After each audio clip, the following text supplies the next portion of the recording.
Hello everyone, I'm Scar Titan here, and I'm giving you guys another animation update for Nibiru Crisis 2, and I just wanted to quickly say that I apologize for the way that I sound right now. I've had a bit of a congestion earlier in the weekend, and it sucks.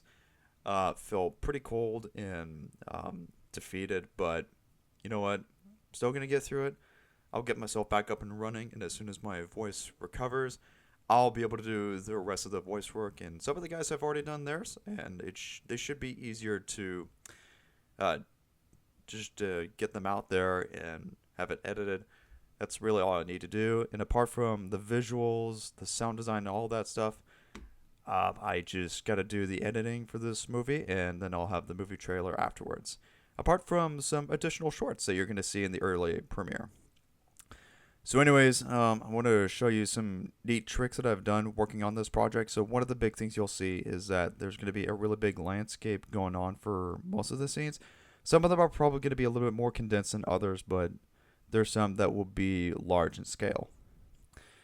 So, I did some shots with, like, for example, with Godzilla swimming in the Genie Ocean, and you have a few of these ships that are following him. And in fact, if I go over here to where it says scene properties, I'm going to go over here and then switch over to, let's try Ryu. No, that's not it. Try Buzz. That's not it. Okay, there it is. Okay, so here's one where they're in.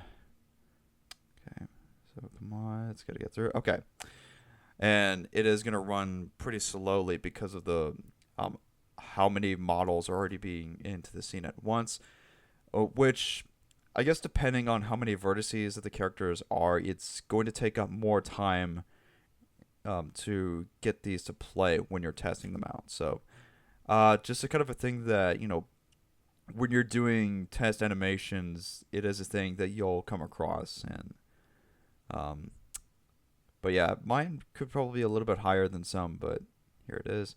You'll see that Julius and Modular are in one part of the scene, and you have Velvet popping in. Now, one of the things that I wanted to explain is how I've done the camera work in this film. I wanted to give some rotations for the cameras because a lot of the times when I have been working with cameras with, I think what they're supposed to be called, empty points, they tend to be a little bit too stiff when they're moving stuff around or moving the cameras in the scenes.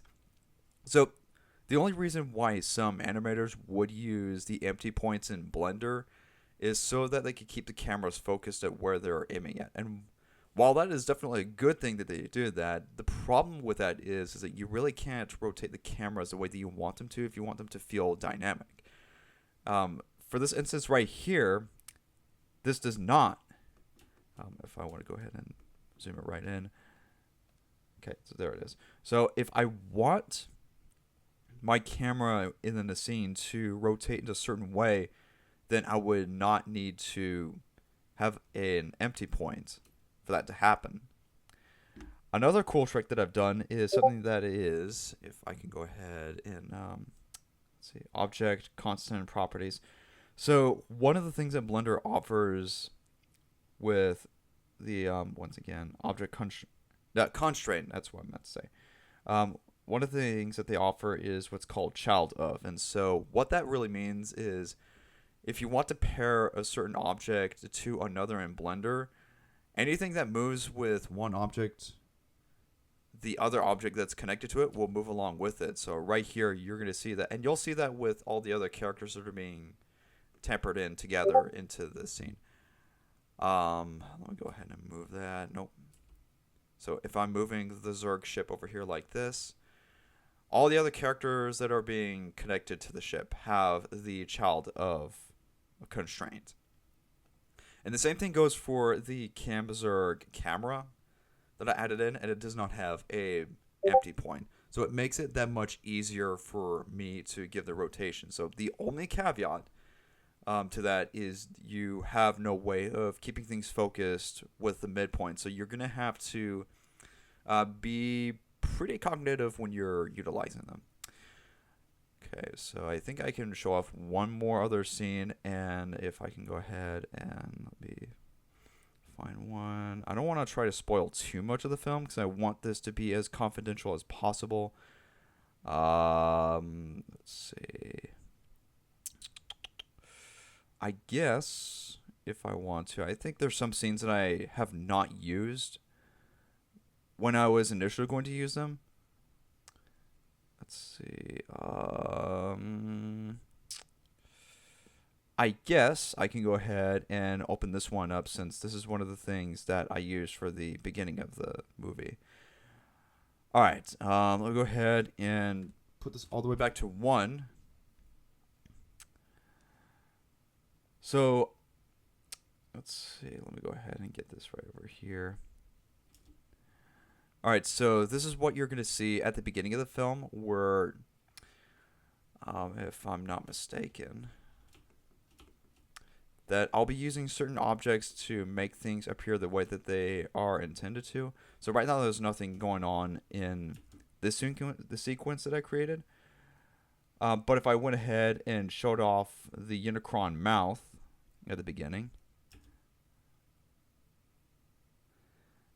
this is what I would add. And by the way, this is a different object from how Unicron is being modeled in this scene, or pretty much any scene that has this same model. I'm going to go ahead and turn on rendered. I'm going to let this load for a bit. Another thing that I have done in this sequence as well, let's go ahead and hide Unicron for right now.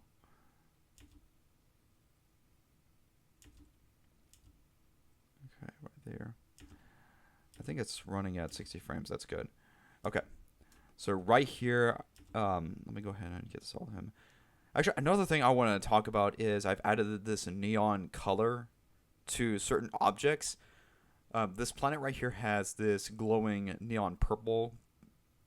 And then the Raja barrel, that's where the Jalessa from the 1950s.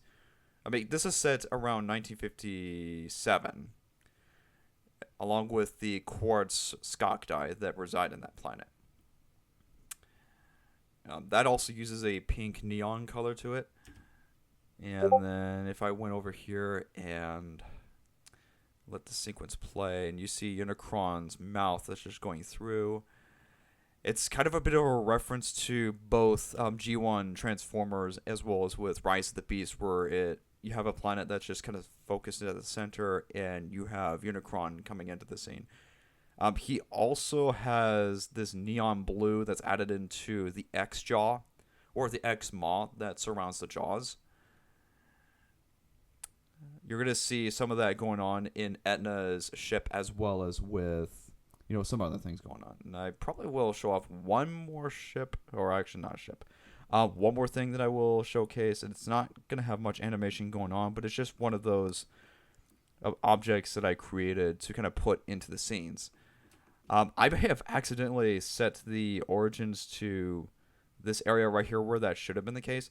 The problem with that is if I set this over here to geometry, that's going to cause these guys, that's going to cause them to kind of go back, and I would need to fix that. But as it is right now, I'm just going to keep it the way that this is, unless if I add a mesh that I can use to rotate it the way that I want it to. Anyway, I'm going to go ahead and set this to rendered and just kind of show off some bits of the ship that I created.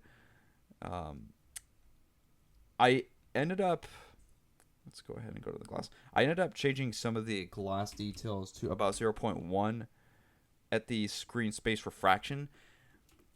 The purpose for details like this is if you want to create glass. That's for ships. And then right over here you can see some of the neon bits that are added into the turrets. Okay, so there are the turrets right here. As well as some parts of the engines. And I also added the door right here, which you probably might not get to see in the final film.